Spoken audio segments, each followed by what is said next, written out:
Szeretettel köszöntök mindenkit innen az Európa Tanács strasbourgi parlamentjéből. Elkezdődött az idei esztendő első ülésszaka, és én minden nap igyekszem minden egyes vitához hozzászólni, és hát nem pihenni jöttem ide, nem ez a dolgom, hanem hogy képviseljem azokat a magyarokat, akiknek a szavazata által én ide kerültem, és van is miről beszélni. Ma például az egyik téma az a nők elleni támadásokkal kapcsolatos volt, és itt a férfiak és a fiúk szerepét vizsgálták, és hát hozzá kellett szólnom a vitához, ugyanis egy olyan szempontra hívtam fel a figyelmet, amire senki más nem figyelt föl rajtam kívül.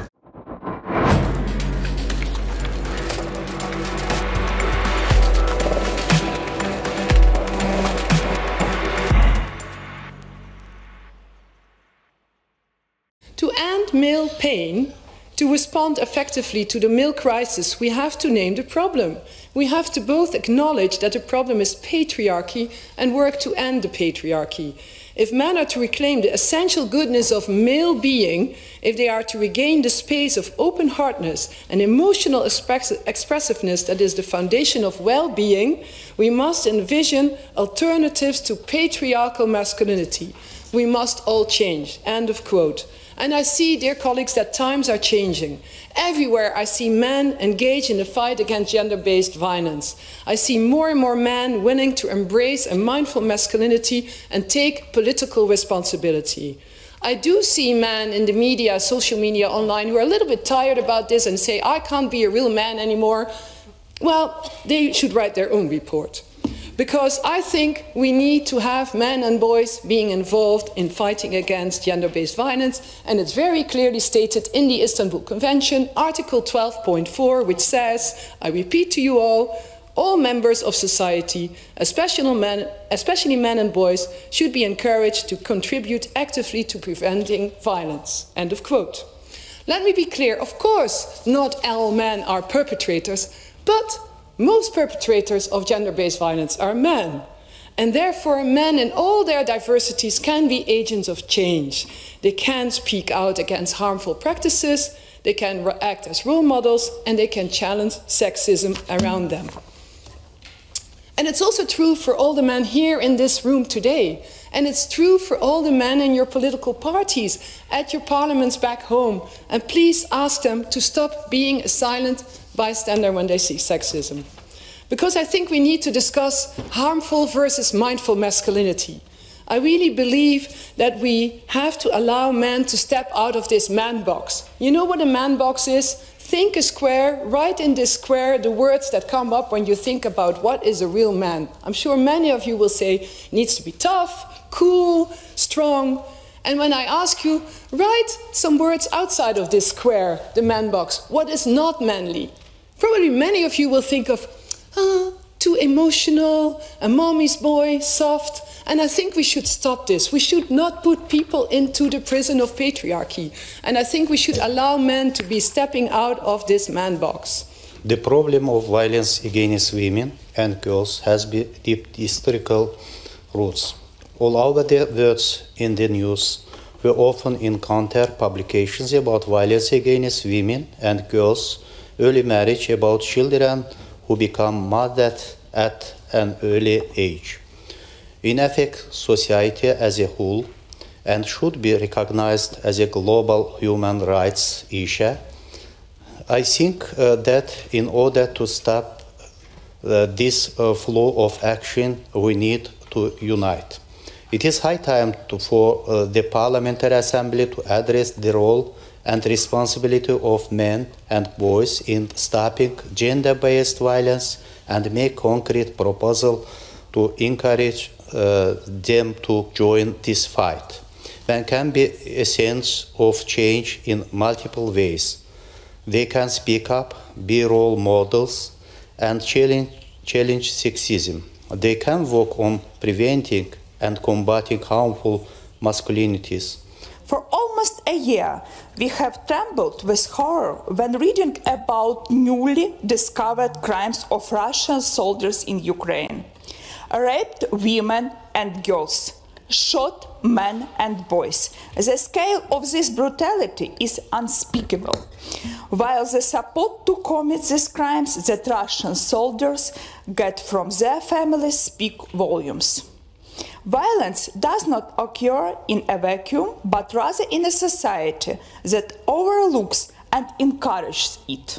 Therefore, in Ukraine, we make all-out efforts at national and international levels to bring to justice those who committed war crimes in Ukraine.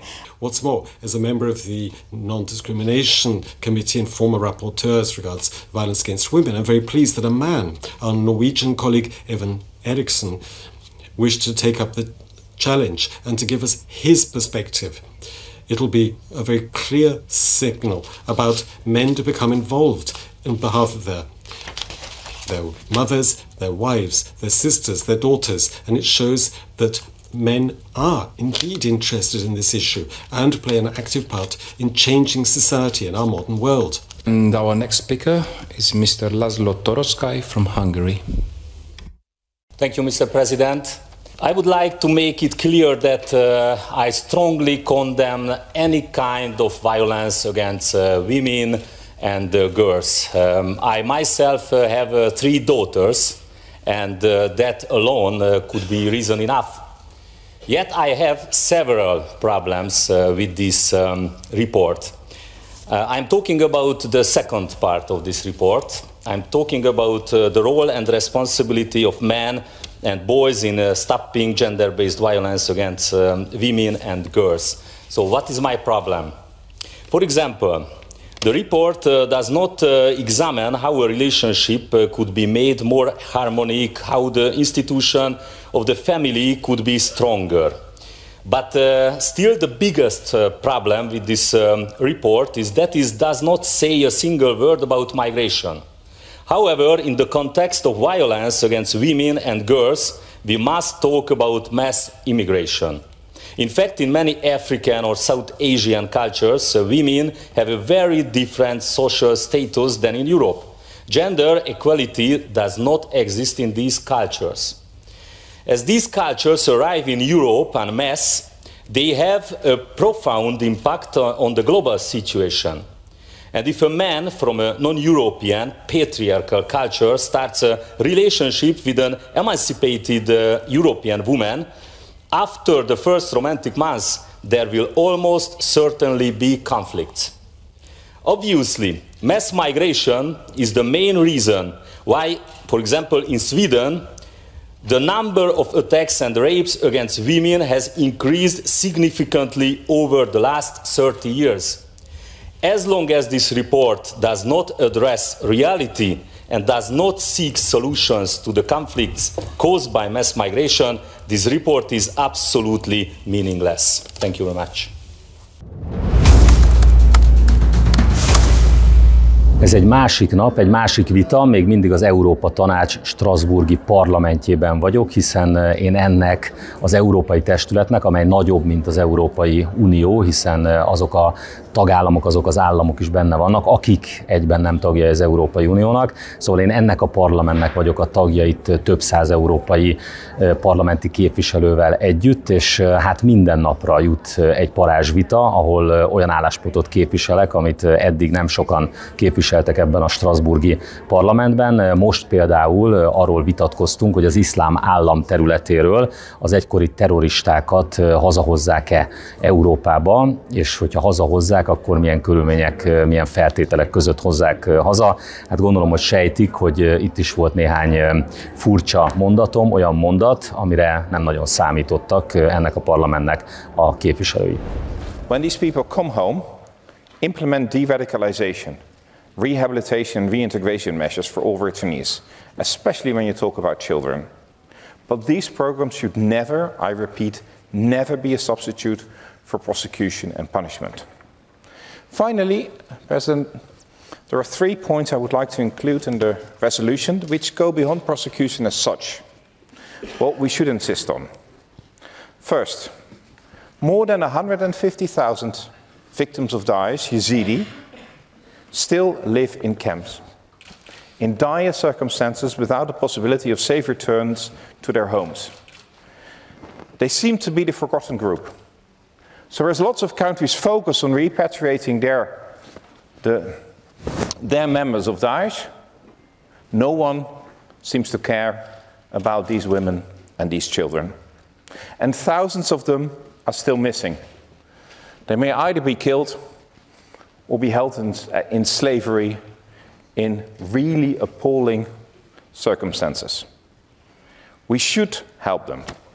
Nearly 43,000 men, women and children of foreign origin linked to Daesh are still detained in Syria alone. What was changed in the last 3 years? On the positive side, and I'm really thankful about that, several European countries have made great efforts and have managed to repatriate their national children, often together with their mothers as primary caregivers. The report proves extensively that we cannot leave these Daesh fighters with European citizenship in detention in Syria or Iraq. The situation seems insolvable, and there truly is not a silver bullet. To send these perpetrators to the European countries in which they have citizenship is not without complications. Some countries completely lack adequate legislation, and pursuing legal proceedings for gross violation of international law which have occurred in a different country is difficult, not the least for the victims and witnesses who lack the possibility to appear in court. In Sweden, preliminary investigations of Daesh women for crimes against humanity and war crimes have been dropped due to difficulties with the evidence. It's truly offensive that Daesh women are let free to take use of Swedish welfare while the survivors from their crimes remain in camps or makeshift shelters. Sweden has also been late with criminalization of torture, which means that a Daesh perpetrator who is brought back to Sweden and is responsible for torturing hundreds of individuals in Syria during 2018 is able to avoid criminal liability. We continue with Laszlo Toroczkai from Hungary. The floor is yours. Thank you, Madam President. There is no place for terrorists or terrorism in Europe. The only issue we can discuss is children's rights. First of all, we have to talk about the fact that the very idea of even raising the question of whether we want to allow terrorists back into our countries is absolutely crazy.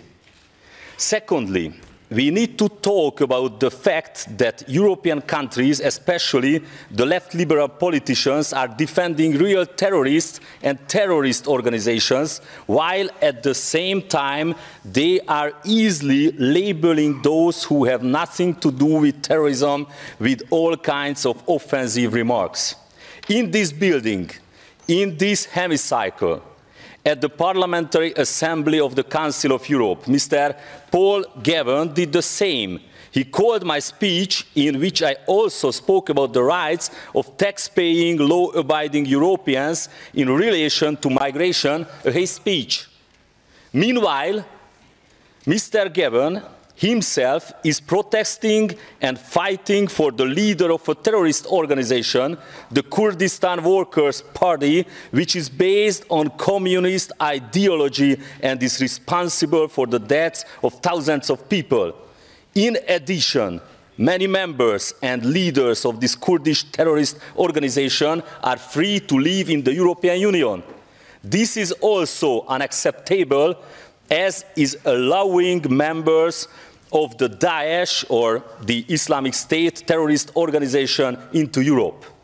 It is almost impossible to understand why the leaders of the European Union have left our borders open. Terrorists have already been able to enter our countries almost without any control. The perpetrators of the horrific bloody terrorist attack in Paris, who killed more than 100 innocent people, were also allowed to cross the Hungarian-Serbian border freely. In 2015, members of the field police under my command captured a terrorist near the Hungarian-Serbian border who later committed a terrorist attack in Würzburg, Germany on the 18th of July in 2016. Because we were forced by European law to allow this terrorist to continue his journey. This is madness. This policy must end. Terrorists must not be allowed into Europe, either at border crossings with passports or illegally. So once again, the only issue we can discuss is children's rights. Thank you very much. Thank you, Mr. Toroczkai.